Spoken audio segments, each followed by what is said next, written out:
Welcome back na naman dito sa aking channel. Panibagong araw, panibagong video na naman tayo ngayon. May ibabahagi na naman ako sa inyo ngayon na ritual. Ito ay simpleng gabay at simpleng pamamaraan at ito ay makakatulong sa inyo.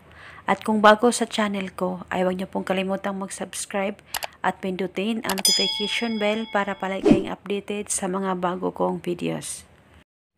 Gusto mo ba na siya ay mababaliw sa kakaisip sa iyo?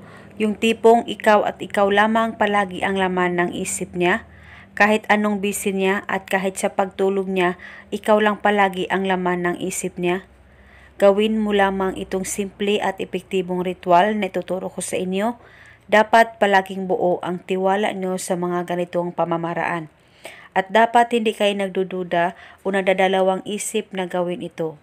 At gawin itong ritual sa kahit na anong araw o oras.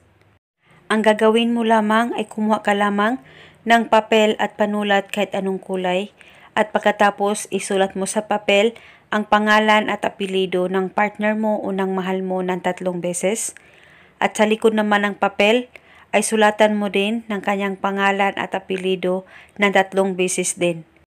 At pagkatapos ay hawakan mo muna itong papel na sinulatan mo, titigan mo lamang ng maigi ang kanyang pangalan at apelido at pagkatapos ay ibulong mo lamang ang spell na ito. Pangalan at apelido, ikaw ay mababaliw sa kakaisip sa akin. Ibulong mo lamang ito ng 3 beses.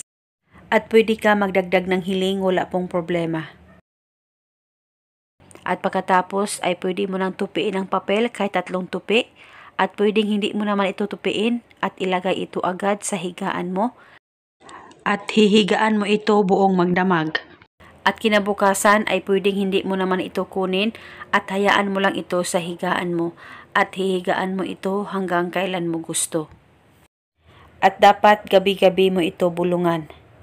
At kung gusto mo nang ihinto ang ritual ay kunin mo lamang ang papel at sunugin mo lamang ito. At ito muna sa ngayon. Maraming salamat po sa panonood. May God bless.